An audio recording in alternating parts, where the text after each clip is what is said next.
자, 명사용법 두 번째, 의문사 투부정사입니다. 의문사 투부정사. 여기까지가 명사용법을 할 건데요. 의문사 투부정사. 자, 또 다른 명사용법이죠. 자, 의문사 투부정사라는 게 어떻게 만들어지는지를 한번 보면, 아, 저걸 의문사 투부정사라고 하는구나, 라고 조금 이해를 할 수 있을 거예요. 한번 볼까요? 두 문장이 있습니다. 그죠? 주절이죠, 주절. 주어, 동사, 목적어, 품사. 그죠? 의문문을 뭐라고 해요? 주절이라고 부르죠? 우리가 배웠잖아요. 그죠? 다시 한번. 주절이라고 하는 것의 종류 기억납니까? 주절은 뭐예요? 평서문, 그리고 의문문, 그리고 명령문을 우리가 주절이라고 한다고 했죠? 주절하면 뭘 떠올려야 돼요? 주절은 반드시 한 개만 존재한다 했던 것도 기억해야 됩니다. 괜찮죠? 그래서 지금 보세요. 각각 주절이 마침표로 각각 두 개가 존재하잖아요. 그죠? 끝내고 다시 주절. 나는 잊었어. 뭘 잊었는데? 하고 물어보니까 근데 내가 그런 상황에서 내가 어떻게 해야 하지? 무엇을 해야 할까? 자, 이 두 문장을 합쳐보는 거예요. 뭘 잊었어? 내가 무엇을 해야 할지를 잊었어.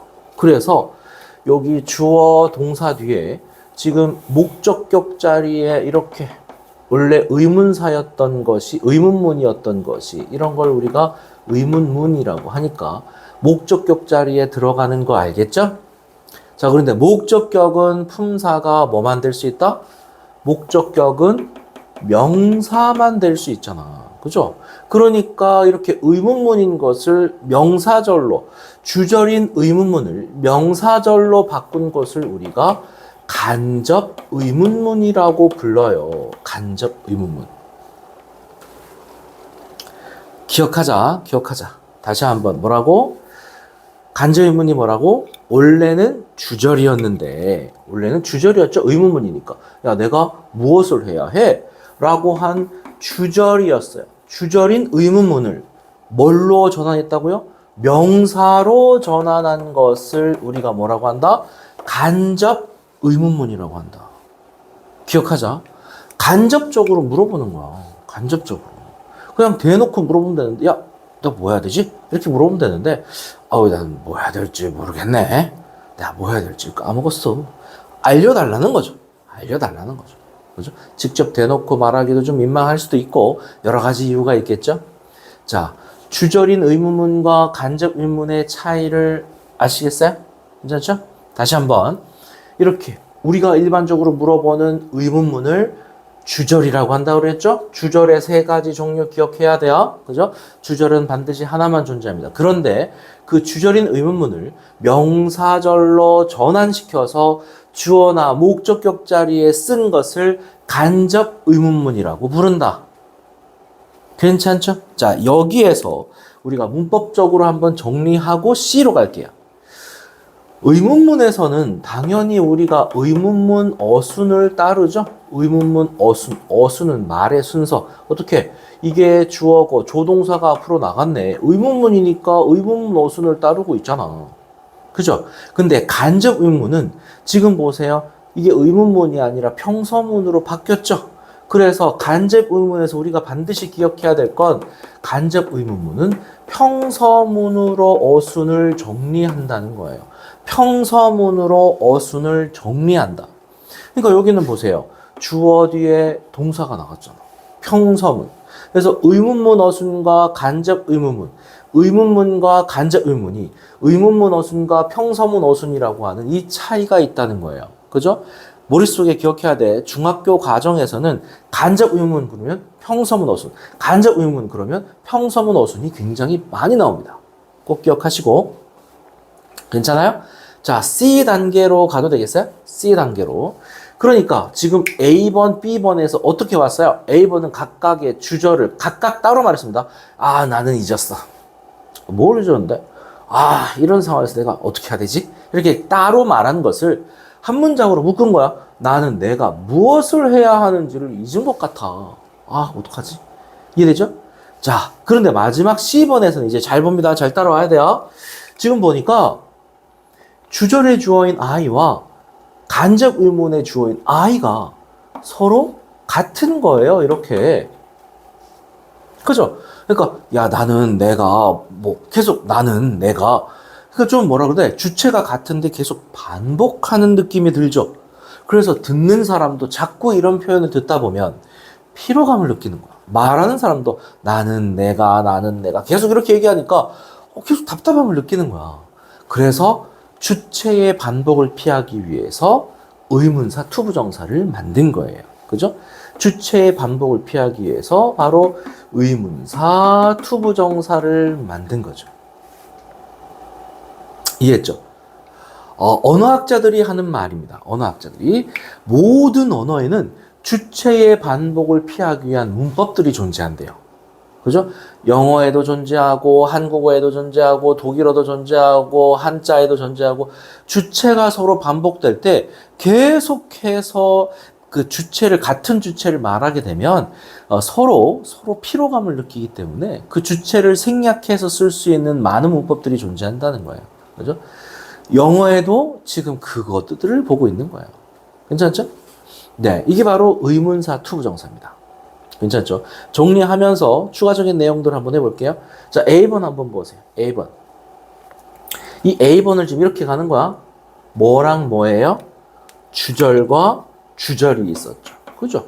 주절과 주절이 있었어요. 그죠? A번 다시. 괜찮아요? 자, B번의 내용은 어떻게 됐어요?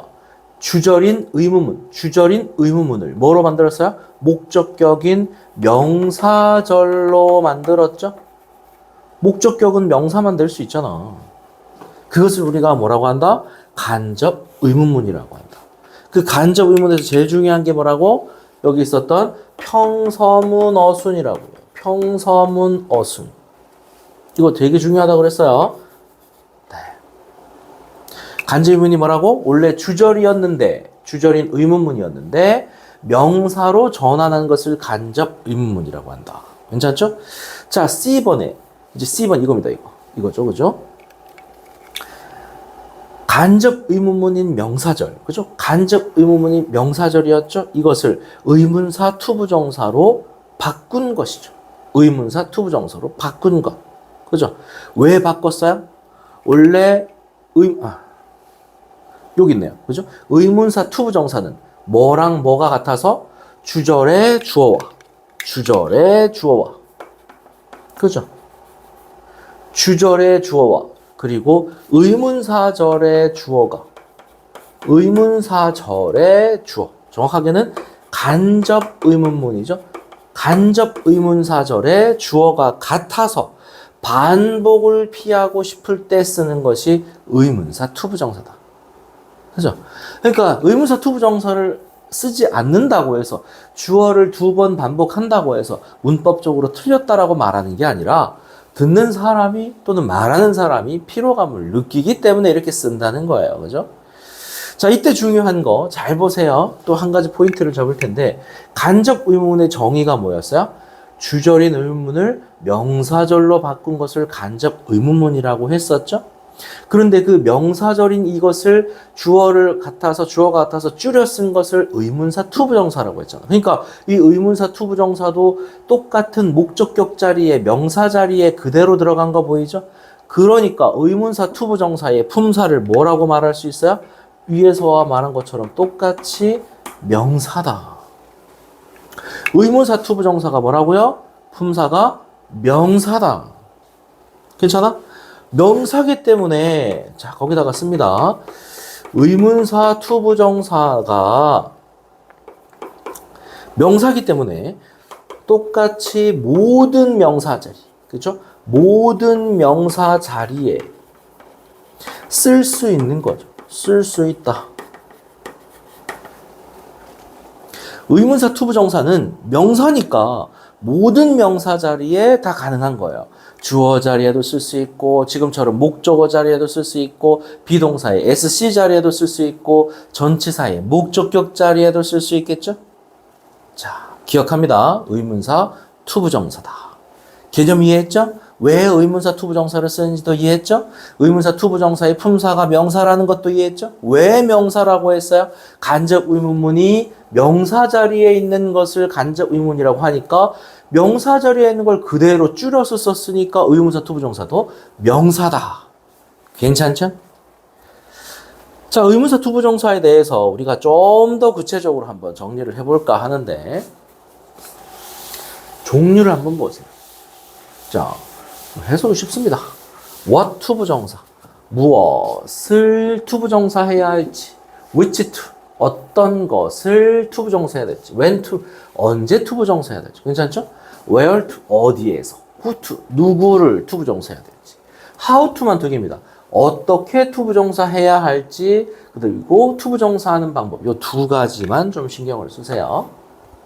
우리가 한 가지 생각할 건 선생님 근데 무엇을 투부정사가 할지가 아니라 무엇이 투부정사 해야 할지라고 해석할 수는 없을까요?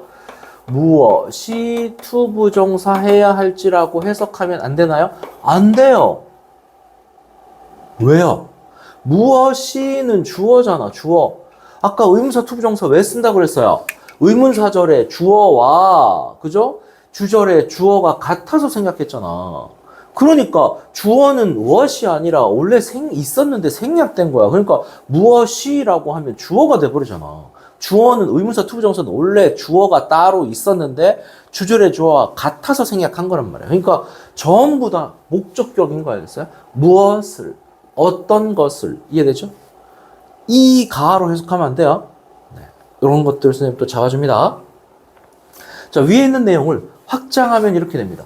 what 투부정사를 완명사 투부정사, 이걸 의문형용사라고 하거든요.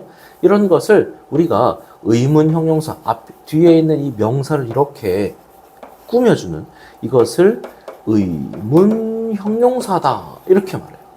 의문형용사다. 괜찮죠? 자, 해석은 어떤 명사를 투부정사 해야 될지, 어떤 명사를 투부정사 해야지. 똑같아요. 그렇죠? 어떤 명사를 투부정사 해야 할지. 괜찮아요? 해석 한번 해볼까요? I know. 자, 주어 동사 뒤에 보이죠? 목적절 보이죠? 목적절. 나는 알고 있어. 그죠? 영어로 편지를, 투부정사 목적격부터 영어로 편지를 어떻게 써야 할지를 알고 있어. 괜찮죠? 자, ask 보세요. ask에다가 보니까 지금 명사가 하나 보이고 의문사 투부정사도 얘도 명사가 하나 보이죠. 동사 뒤에 명사가 두 개가 붙었네요. 그죠? 그러면 뭐다? 사형식 기억납니까? 사형식 에게 얼를 그에게 의문사 투부정사 명사로 했잖아. 언제 시작할지를 물었어. 괜찮죠? 이게 사형식이다.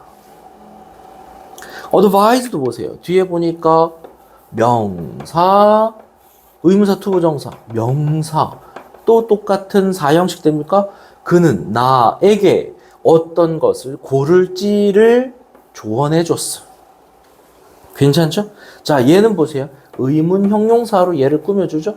그래서 나에게, 괜찮죠? 여기도 지금 명사죠. 사형식.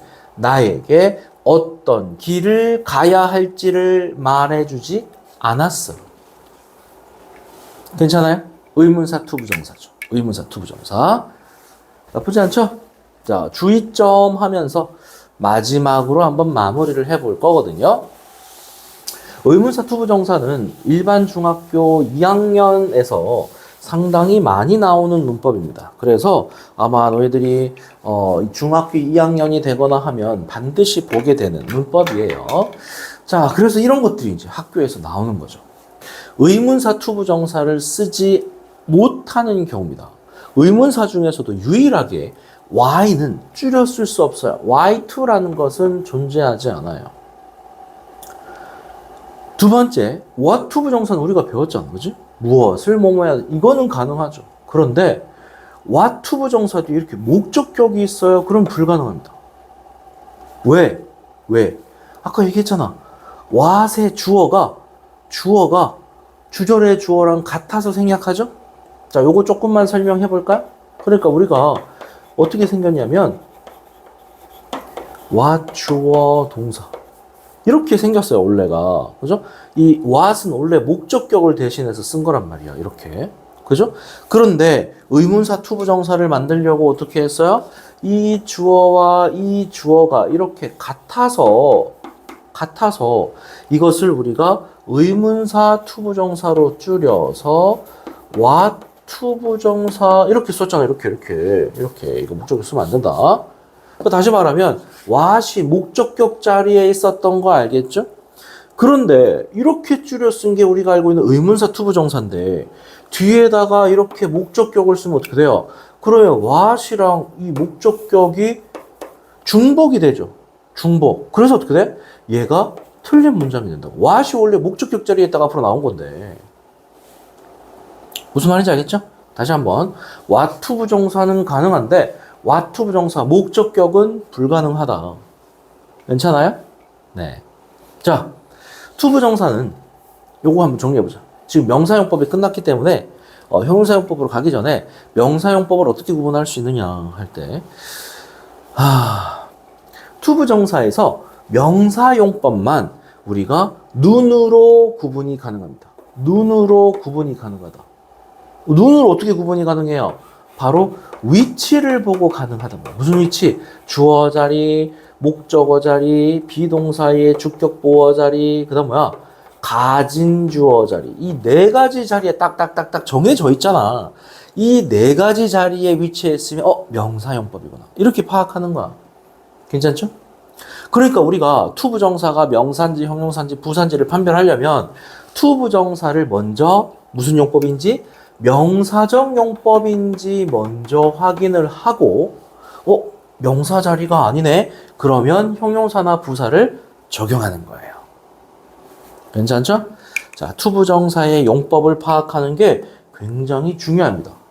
왜? 투부정사가 너무 많이 나와요. 그래서 투부정사가 여기도 나오고 저기도 나오고 할 때 되는 대로 해석하는 게 아니라 우리가 품사를 적용해 가면서 해석해야 됩니다. 괜찮죠? 얘들아, 공부라고 하는 것은 벽돌 쌓기입니다. 하나씩 하나씩 쌓아 올리는 거예요. 지금은 이 벽돌이 어떤 역할을 하는지 잘 모를 수 있어요. 내가 빨간 벽돌을 넣어야 할 자리에 파란 벽돌을 넣거나, 그죠? 벽돌을 넣을 자리에 진흙을 그냥 대충 이어가지고 붙일 수도 있겠죠. 그런데 집이 완성되고 나면 그제서야 알게 돼요. 저 자리에 내가 빨간 벽돌을 안 넣고 파란 벽돌을 넣었더니 쟤만 눈에 띄네? 또는 그 자리에 벽돌을 넣지 않고 대충 지푸라기나 진흙을 발라 넣었더니 그 자리가 구멍이 자꾸 나가지고 쥐가 넘나들어요. 이해되죠? 우리가 지금 배우는 이 학문들은 전부 다 뭡니까? 그 다음을 위한 기초 작업입니다. 문법이 문법으로 끝나지 않는다고 했었죠? 그래서 이것들을 배울 때 처음부터 정확하게 배우는 것이 필요하고 처음부터 정확하게 외우고 넘어가는 게 필요합니다. 왜? 그래야 그 다음과 연결이 된단 말이에요. 투부정사는 문법에서 가장 중요한 문법입니다. 투부정사를 모르면 영어를 할 수가 없어요. 그죠? 비록 양은 많지만 투부정사의 양을 정확하게, 투부정사의 내용을 정확하게 파악해서 그래서 따라오도록 한번 해보자고요. 자, 이해했죠?